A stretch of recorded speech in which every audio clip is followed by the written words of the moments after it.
ठरलं तर मग मालिकेचा आजचा भाग खूपच जास्त जबरदस्त आहे, त्यामुळे व्हिडिओ शेवटपर्यंत नक्कीच बघा. चला तर मग आजच्या भागाला सुरुवात करूया. सगळ्यात आधी आपण पाहतो की इकडे कल्पना खूप जास्त रडत असते. कल्पनाला सावरायला आता तिथे मात्र प्रिया असते, पण प्रियाला आतमधून आनंद झालेला असतो. ती वर आता रडायचं नाटक करत असते आणि म्हणत असते की आई तू शांत हो गं, तुला त्रास करून घेऊ नकोस, तुम्हाला आधार द्यायला आम्ही आहोत ना, मी आणि अश्विन तुम्हाला कधीही सोडून जाणार नाही, असं काहीसं मूर्खासारखं ती आता बडबडत असते. त्यातच विमलसुद्धा आता कल्पनाला सावरायचा प्रयत्न करत असते. कल्पनाला म्हणत असते की तुम्ही ताई स्वतःला सावरा, आपण तसंही देवाकडे आता केला आहे ना नवस, देव पाण्यात ठेवले आहेत ना, मग सगळं काही नीट होईल. दुसरीकडे प्रतिमाही आलेली असते. प्रतिमाला बघून कल्पना खूप जास्त रडायला अजूनच लागते. कल्पना लगेच प्रतिमाला जाऊन मिठी मारते. प्रतिमा ही खूप जास्त रडत असते. त्या दोघींची अवस्था खूपच जास्त चिंताजनक असते, कारण त्यांना सायली अर्जुनच्या अपघाताबद्दल कळलेलं असतं आणि त्यामुळे आता त्या खूपच जास्त रडत असतात. पण दुसरीकडे प्रिया म्हणत असते की मला कळतंय की तुम्हाला या सगळ्याचा त्रास होतो. उगाच तोंड देखलं आता दाखवत असते की तिला ह्या सगळ्याचा किती त्रास होतोय ते, पण प्रियाला मात्र मनातून खूप जास्त आनंद झालेला असतो.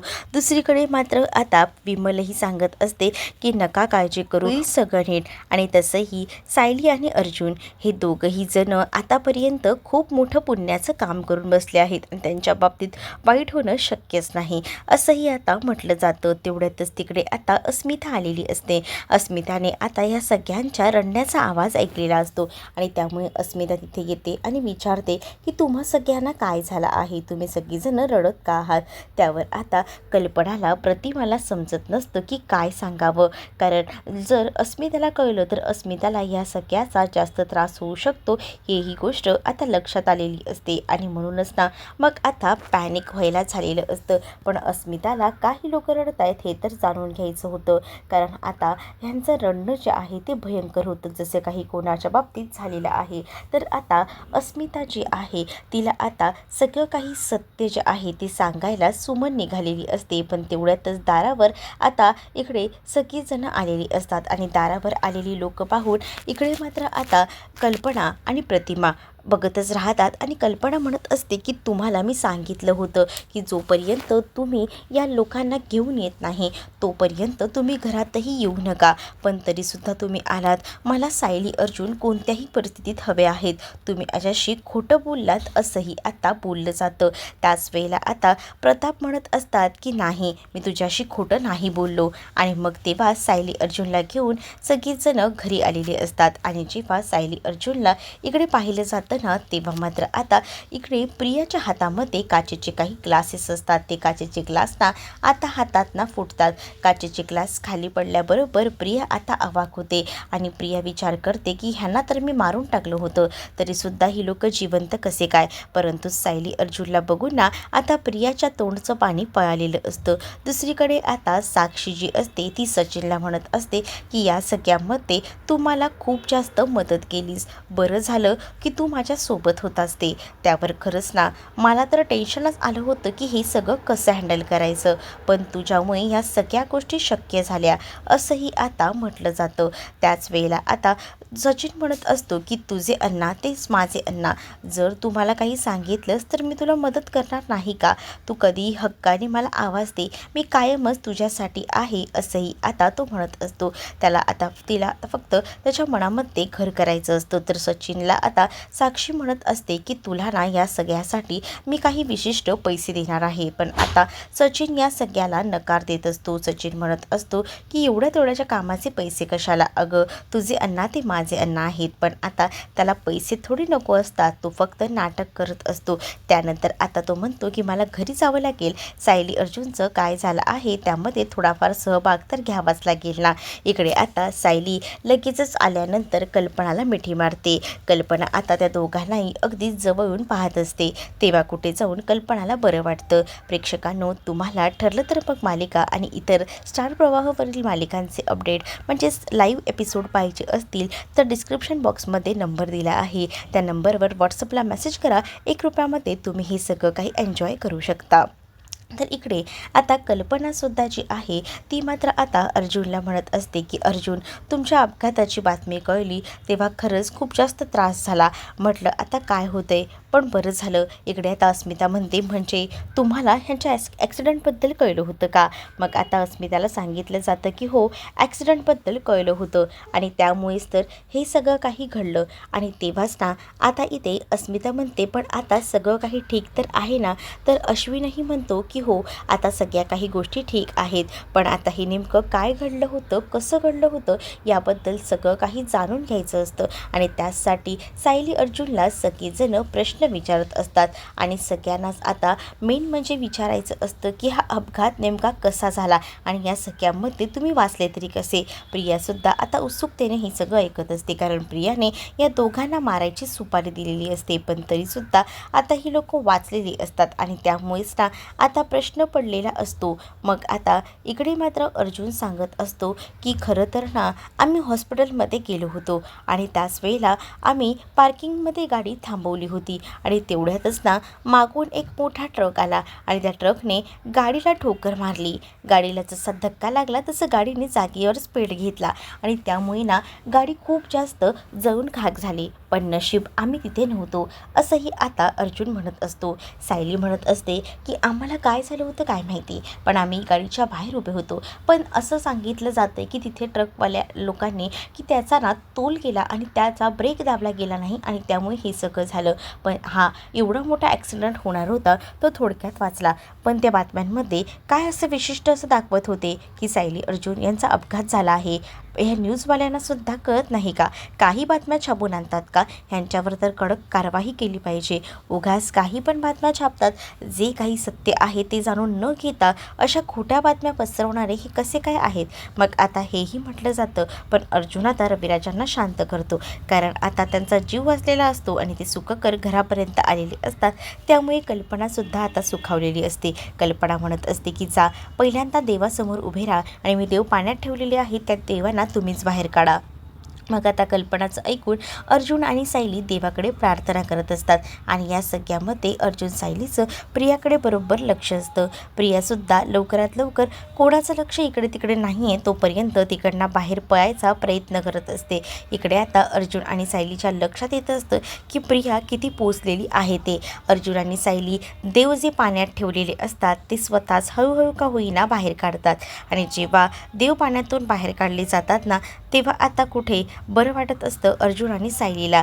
पण आता त्यांना माहिती असतं की त्यांच्यासोबत नेमकं काय काय घडलेलं आहे ते, पण आता या गोष्टी ती लोक बोलू शकत नसतात. त्यामुळेच आता टेन्शन आलेलं असतं. दुसरीकडे आता जी प्रिया असते ना ती आता नागराज आणि महिपतला जेलमध्ये भेटायला गेलेली असते. प्रियाला राग आलेला असतो, कारण तिचा प्लॅन ना सक्सेस झालेला नसतो. म्हणूनच आता प्रिया तिथे येऊन म्हणू लागते की तुमच्याकडनं अपेक्षा करणंच ना चुकीचं आहे. आम्ही तुझ्यावर भरोसा केला, काय तर म्हणे तुमचा माणूस अपघात घडवून आणणार होता. कसला अपघात घडवून आणलाय, काहीच झालं नाही. उलट ते दोघंही जण जिवंत आहेत आणि तुम्हाला धड एक कामही जमत नाही असंही आता म्हटलं जात असतं. इकडे मात्र आता रविराजही म्हणत असतात की सायली अर्जुन, तुम्ही लोक ह्या सगळ्या संकटातून वाचलात ना, हे एका अर्थी बरंच झालं. चला आता आम्हालाही निघायला हवं. आणि त्याच वेळेला तिथे कुठेही तन्वी दिसत नसते. तन्वी कुठे गेली आहे असाही प्रश्न आता प्रतिमा करत असते. त्यावर अश्विन म्हणतो की खरं तर ना आपल्या सायली अर्जुनला एवढ्या संकटातून बाहेर पडलेलं बघून ना तन्वीही मला म्हणाली की मी जरा देवळात जाऊन येते, देवाचे आभार मानायला हवेत ना, यासाठी ती देवळात गेली, म्हणूनच ती दिसत नाही आणि तिकडनं ती आता तिच्या मैत्रिणीकडे जाणार आहे. एवढ्या सगळ्या गोष्टी कळल्यानंतर मात्र घरामध्ये तिने थांबायला पाहिजे होतं. घरामध्ये तिची खरं तर गरज होती, पण ती तरीसुद्धा घरात थांबली नाही. याचा अर्थ तुम्हा लोकांना समजतोय का? म्हणजेच तिला काही पडलेलं नाही आहे. अरे ती गेली तर देवळातच गेली ना. पण रविराजांना तर आता प्रियाबद्दल काहीच वाटत नसतं. ते म्हणत असतात की माझ्यासाठी तर तो चॅप्टर क्लोजच आहे. तिच्याबद्दल काय बोलावं ना मला स्वतःला समजत नाही. पण इकडे मात्र आता अश्विन आपल्या बायकोचीच बाजू मांडायचा, बायकोची बाजू समजून घ्यायचा प्रयत्न आता करत असतो. इकडे आता रविराज आणि प्रतिमाला बरोबर माहिती असतं की ही प्रिया म्हणजेच तन्वी किती पोचलेली आहे ते, आणि म्हणूनच ना आता ते विचार करत असतात. पण आता त्यांना निघावंसुद्धा लागणार असतं, कारण खूप जास्त उशीर झालेला असतो आणि म्हणूनच आता ते तिकडनं निघायचं ठरवतात. सगळ्यांना आता भेटतात वगैरे. तरी तर अस्मिताही म्हणते की खरं तर ना मीही माझ्या रूममध्ये जाऊन जरा आराम करते, कारण मलाही जरा आरामाची गरज आहे. आराम केल्यावर बरं वाटेल, कारण या सगळ्यामुळे दगदग झाली आहे खूप, असंही ती आता म्हणू लागते. इकडे आता चैतन्य, अर्जुन, सायली हे तिथेच असतात. अर्जुन सायलीला सुद्धा आता सांगितलं जातं की हे सगळं नेमकं कसं घडलं, काय घडलं, या सगळ्याचा शोध घ्यायला हवा. त्याच वेळेला आता अर्जुन आणि सायली म्हणत असतात की आमच्यासोबत जे काही झालं तो एक ॲक्सिडेंट होता, पण त्या सगळ्यातून आम्ही वाचलो. पण प्रताप म्हणत असतात की ह्याचा विचार कर जरा, कारण तुझ्या मुळाशी ऑलरेडी महिपत आणि नागराज आहेत. तेच करणार नाहीत कशावरना, ते पक्के पोचलेले आहेत. ते कुठूनही काही करू शकतात. आणि महिपत हा माणूस कसा आहे तुलाही माहितीच आहे ना. मग तू का त्याच्यावर विश्वास ठेवतोस? त्यानेच हे सगळं घडून आणलेलं असेल, हे तर मला असंच वाटतं आहे, असंही आता म्हटलं जातं. जेव्हा ह्या सगळ्या गोष्टी बोलल्या जातात ना, तेव्हा मात्र आता इकडे असणारा अर्जुन जो आहे तो विचार करत असतो आणि प्रताप यांना शांत करायचा प्रयत्न करत असतो. प्रताप हे बरोबर ओळखून असतात की हे सगळं महिपत आणि त्याच्या माणसानेच मिळून केलेलं आहे, कारण तुझी वैर ही त्याच माणसांबरोबर आहे आणि त्याच ल्याच्याने त्यांनी हा बदला घेतलेला असणार आहे, असं देखील प्रताप यांना वाटत असतं. प्रताप आता या सगळ्याबद्दल अर्जुनला तर बोलतात, पण अर्जुन आता म्हणत असतो की बाबा तुम्ही या सगळ्याचं टेन्शन घेऊ नका, आता आम्ही दोघंही ठीक आहोत, आम्हाला एवढं काहीसुद्धा झालेलं नाही आहे आणि इथून पुढे मात्र तुम्हा दोघांना मी कुठेही एकट्याला पाठवणार नाही आहे, असं देखील आता इकडे कल्पना बोलत असते. चैतन्याला संशय येत असतो आणि म्हणूनच चैतन्य आता त्या दोघांनाही विचारायचा प्रयत्न करत असतो, कारण त्याला माहिती असतं की ह्या सगळ्याच्या मुळाशी नक्कीच कोणीतरी आहे, पण नेमकं कोण हे काही केल्या कळत नसतं आणि त्याचसाठी त्याला ह्या सगळ्याचा शोध घ्यायचा असतो. दुसरीकडे मात्र आता कल्पना आणि प्रताप हे म्हणतात की ऑलरेडी खूप उशीर झालेला आहे, सायली, अर्जुन तुम्ही जा थोडा आराम करून घ्या, कारण आता सकाळपासून खूप जास्त दगदग झाली. आणि सायली तुझा पाय आता बरा वाटतोय ना?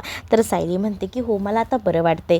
त्याचबरोबर कल्पना आणि प्रतापही तिकडनं उठून रूममध्ये जायला निघत असतात, पण त्याच वेळेला अर्जुनला ते आता पुन्हा एकदा सांगतात की सगळ्यांपासून सावध राहा, कोणाचं कधीच काही सांगता येत नाही. आणि त्याचबरोबर सायली अर्जुन म्हणतात की तुमच्यासारखी सगळीच जण आमच्या पाठीशी उभी असताना आम्हाला कोणीही काही करू शकत नाही आणि तुम्ही काळजी करू नका, आता आम्हाला सगळं समजलं आहे, या सगळ्या गोष्टींकडे आम्ही बारकाईनं बघतोय, तुम्ही काळजी करू नका, असं देखील आता अर्जुन आणि सायली प्रताप आणि कल्पनाला बोलून समजावू लागतात. आता त्यांना सगळ्या गोष्टींचा खुलासा झालेला असतो की हे सगळं कोणी केलेलं आहे. आणि हे सगळं आता तिकडनं जेव्हा कल्पना आणि प्रताप निघून जातात तेव्हा चैतन्य विचारत असतो की तुम्ही मला सांगणार नाही आहात का काही गोष्टी सांगायच्या आहेत ना? बऱ्याच गोष्टी सांगायच्या आहेत, पण त्यासाठी थोड्या वेळेची गरज आहे, थोडा वेळ द्या, मग मी तुम्हाला सगळं काही सांगतो. पण दुसरीकडे आता अर्जुन म्हणत असतो की मी तुम्हाला इथे काहीच सांगणार नाही आहे, तुम्ही पहिल्यांदा माझ्या रूममध्ये चला मग आपण बोलूया.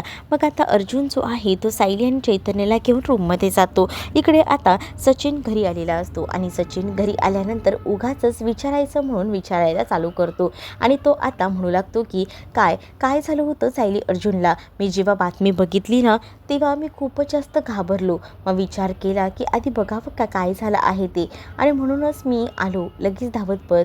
ओके तर आहेत ना ते? तुला एवढीच काळजी वाटते तर तू एक फोन कॉल करून का विचारलं नाहीस? आज सकाळपासून जो बाहेर पडला होतास तो आता येतोय, असंही बोलून आता अस्मिता चिडलेली असते. सचिन मात्र म्हणत असतो की अस्मी ऐकून तरी घे, पण आता अस्मिता ऐकायच्या मनस्थितीत नसते, अस्मिता भडकत असते आणि अस्मिताचा राग बघून आता सचिन विचार करतो की मला काही झालं तरी हे दोन्ही चॅनल्स चालू ठेवायला हवेत, अस्मिताही आणि त्याचसोबत साक्षीही, कारण जर मी या दोन्ही चॅनल्सना नाही बघितलं तर हे दोन्ही चॅनल्स हातातून जाऊ शकतात, हेही त्याला माहिती असतं आणि म्हणूनच तो आता अस्मिताला मस्का लावायचं प्लॅनिंग करत असतो. दुसरीकडे मात्र आता अस्मिता बाळाला शांत करत असते, बाळाची काळजी घेत असते आणि ती मात्र सचिनला इग्नोर करत असते, कारण सचिनने सुद्धा तिच्यासोबत बरंच वाईट काम केलेलं होतं आणि त्या सगळ्या प्रसंगातूनही तिने त्याला बाहेर काढलं होतं आणि म्हणूनच ना आता असं वाटत होतं की काही झालं तरी सुद्धा अस्मिताचा राग घालवायला हवा, अस्मिता जर चिडली तर आपलं नुकसान आहे हेही आता त्याच्या लक्षात येत असतं. दुसरीकडे सायली अर्जुन आता चैतन्याला घेऊन रूममध्ये बसलेले असतात. त्याच वेळेला सायली अर्जुनला आणि चैतन्याला बोलत असताना म्हणते की हा ॲक्सिडेंट नव्हता, हा अपघात होता आणि हा अपघात आहे ना, हा घातपात कोणीतरी घडवून आणला होता. हा घातपात घडवून आणण्यामागे सुद्धा कोणाचा तरी हात होता. चैतन्य जेव्हा हे ऐकतो तेव्हा चैतन्याच्या पायाखालची जमीनच सरकते. चैतन्य म्हणत असतो, पण हे सगळं करणारं नेमकं होतं तरी कोण, हे तरी मला समजलं आहे का? मग आता सायली अर्जुन म्हणतात की हे सगळं करणारा व्यक्ती समजला आहे आणि त्याचबरोबर त्या व्यक्तीला सुटकाही नाही द्यायची आहे, चांगली शिक्षा द्यायची आहे आणि त्यासाठी आमचे प्रयत्न सुरू आहेत. आणि त्याच वेळेला चैतन्य म्हणतो की मला नीट सांगा नेमकं काय झालं आहे ते. आणि त्याच वेळेला आता सायली अर्जुन पूर्वीपासूनची कथा सांगायला सुरुवात करतात. ते म्हणत असतात की आम्ही हॉस्पिटलमध्ये जायला निघालो होतो. खरं तर माझा पाय दुखत होता आणि त्याचसाठी हॉस्पिटलमध्ये ट्रीटमेंट घ्यायला आम्ही निघत होतो. आणि त्याच वेळेला गाडीत असताना आम्हाला अचानकपणे पटवर्धन वकिलांचा कॉल आला होता. पटवर्धन वकील म्हणजे तेच ज्यांना काम दिलेलं होतं प्रियाने. हे सगळं काम करण्यासाठी त्या वकिलांनी आता अर्जुनला कॉल केलेला असतो आणि अर्जुनला कॉल करून आता ते सगळ्या काही गोष्टी सांगायचा प्रयत्न करत असतात. आणि तुम्ही तुमच्या जीवाची काळजी घ्या, तुमचा जीव धोक्यात आहे असंही आता ते म्हणत असतात. जेव्हा आता ह्या सगळ्या काही गोष्टी सांगितल्या जातात ना, तेव्हा मात्र आता पटवर्धन वकिलांकडनं बरीच माहिती मिळालेली असते. पण ही माहिती तेवढीच तर कामात नसते ना, त्यांना अजून बऱ्याच गोष्टी हव्या असतात. आणि त्यामुळेच ना आता पटवर्धन वकिलांनी जरा सांगितलेलं असलं की तरी तुमच्या जीवाला धोका आहे आणि तुमच्याच घरातली व्यक्ती तुम्हाला अडकवण्यासाठी प्रयत्न करत आहे आणि तिचं नाव जे आहे ती म्हणजे प्रिया, म्हणजेच तन्वी सुभेदार जी आहे. ही गोष्ट जेव्हा आता कळते ना, तेव्हा मात्र आता चैतन्याच्या पायाखालची सुद्धा जमीन सरकते. चैतन्य विचार करतो की म्हणजे ती एवढ्या खालच्या तराला जाईल असं कधीच स्वप्नातही विचार केला नव्हता. एवढं बेकार ह्या पोरीनं केलंय का आणि हिला असं सहज का सोडून द्यायचं? हिला तर हिची शिक्षा व्हायलाच हवी.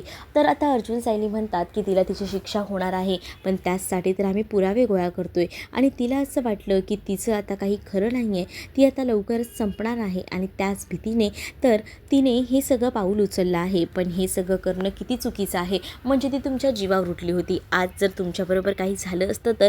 दुसरीकडे मात्र आता अर्जुन आणि सायली पटवर्धन वकिलांसोबत घालवलेला सगळा प्रसंग चैतन्याला सांगू लागतात. म्हणजे आधी त्या पटवर्धन वकिलांनी कॉल केला होता आणि या सगळ्या गोष्टी फक्त फोनवर सांगितल्या होत्या. अर्जुनला काही खात्री पटत नव्हती, म्हणून अर्जुन आणि सायली स्वतः दोघंही जण भेटायला गेलेले होते. आणि त्याच वेळेला अर्जुन आणि सायलीला पटवर्धन वकील सगळ्या काही गोष्टी सांगतात, ज्या काही प्रियाने सांगितल्या आहेत ते. म्हणजेच नागराज आणि महिपतला सुटका करण्यासाठी प्रियाची चाललेली तगमग आणि या सगळ्या गोष्टी पटवर्धन वकील अर्जुनला सांगू लागतात. अर्जुन आणि सायलीला जेव्हा हे सगळं सत्य समजतं तेव्हा त्यांना धक्का बसतो आणि मुळात चैतन्याला सुद्धा. चैतन्यही म्हणतो की अगं मला कळतच नाही, ह्या माणसाने आतापर्यंत आपल्या घराला किती त्रास दिलाय आणि त्याच माणसांना ही सोडवायला लागली आहे.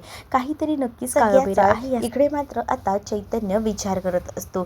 त्याच वेळेला आता वकिलांना सायलीने म्हटलेलं असतं की तुम्ही जे काही बोलताय ते प्लीज मी रेकॉर्ड करू शकते का, कारण उद्या जाऊन जर आम्हाला पुरावा म्हणून लागलं तर प्लीज. मग त्या वकिलांनी सुद्धा परवानगी दिलेली असते. ते म्हणतात की काही हरकत नाही, करा तुम्ही व्हिडिओ. मग आता सायलीने मोबाईल समोर ठेवलेला असतो आणि ते आता त्यांना जे काही तिने सांगितलेलं आहे करायला ते सगळं काही सांगितलेलं असतं. आणि त्यातच तुमच्या गाडीचा अपघात होणार आहे आणि तुमच्या गाडीचा अपघात होणार आहे आणि यासाठी मी तुम्हाला सांगतोय की तुमच्या जीवाला धोका आहे, तुम्हाला जपायला हवं, तुम्ही आपली चांगली माणसं आहात, म्हणून मी तुम्हाला हे सगळं काही सांगायचं ठरवलं, असं देखील आता पटवर्धन वकील जे आहेत ते बोलत असतात.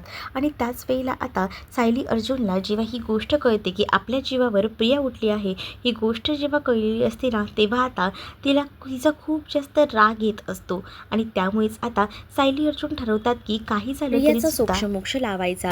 प्रियाचं काही खरं नाही, कारण पटवर्धन वकिलांकडनं सगळी माहिती आता मिळालेली असते. तिने आता त्या दोघांना सोडवायचा काय बनावट प्लॅन रचला आहे आणि त्याचसोबत तिने जे काही केलं आहे, माझं तोंड बंद करण्यासाठी पैसे, ह्या सगळ्या गोष्टी आता त्या रेकॉर्डमध्ये पूर्ण रेकॉर्डिंग केलेल्या असतात सायलीने. आणि जेव्हा चैतन्यालाही सुद्धा ही गोष्ट कळते तेव्हा चैतन्यालाही धक्का बसतो. दुसरीकडे प्रिया आता त्या महिपतकडे गेलेली असते आणि महिपतला म्हणत असते की तुमच्याने काहीच होणार नाही आहे, तुम्हाला मी आता काही एका आठवड्यात बाहेर काढत नसते, तुम्हाला आता आयुष्यभर या जेलमध्येच चढावं लागणार आहे.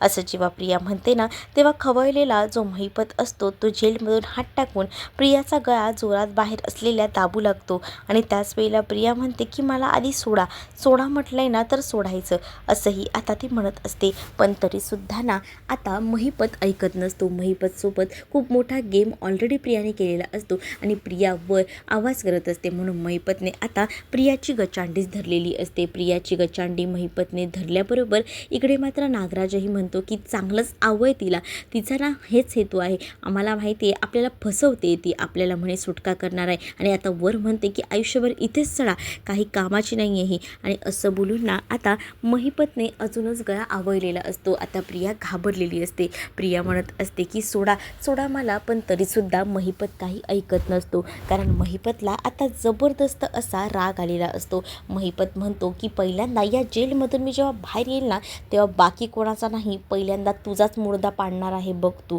असं बोलून आता तिच्या गळ्याकडे अजूनच जोरात तो दाब देऊ लागतो. इकडे मात्र आता अर्जुन, सायली आणि चैतन्य पुढचं प्लॅनिंग करत असतात. प्रियाला एक्सपोज करण्यासाठी आता काही पुरावे तर लागणार असतात. बरेच पुरावे आता सायली अर्जुनने गोळा केलेले असतात. पण तरीसुद्धा आता चैतन्यासोबत ते पुढचं प्लॅनिंगही करतात. चैतन्यालाही आता या प्लॅनिंगमध्ये सहभाग करून घ्यायचा असतो आणि त्यामुळेच आता सायली अर्जुनला ते सरळ म्हणतो की तुमच्याबरोबरच मी असणार आहे, तुम्हाला कुठेही मी एकट्याला सोडणार नाही. आता इकडे मात्र चैतन्य हे सगळं काही बोलतो तेव्हा अर्जुन म्हणतो की तू नको काळजी करूस, तिच्या परीने आम्ही तिला तर समजवणारच आहोत, बघू ऐकते का. बँड वाजवू ना की ती आयुष्यभर लक्षात ठेवेल. आता प्रिया आलेली असते. सायली अर्जुन तिच्या समोर असतात आणि ओपन चॅलेंज तिला देत असतात. प्रिया ही आता घाबरत नसते आणि म्हणत असते की तुम्ही माझं काय वाकडं करणार ना, मी बघते. मग सायली तशीच पेटून उठते आणि म्हणते की बघत राहा, तुझे दिवस आता लवकरच भरत आलेले आहेत, तुझी रवानगी आम्ही जेलमध्ये करणार आहोत. असंही आता सायली अर्जुन दोघंही जण प्रियाला सांगू लागतात. प्रिया खूप जास्त घाबरते. तर तुम्हाला हा भाग कसा वाटलाय कमेंटमध्ये मला नक्कीच सांगा आणि अशाच नवनवीन भागांसाठी आपल्या चॅनलला सुद्धा सबस्क्राईब नक्कीच करा. चला तर मग भेटूया पुढच्या भागामध्ये. तोपर्यंत टाटा बाय बाय. व्हिडिओ आवडला असेल तर लाईक करायला विसरू नका.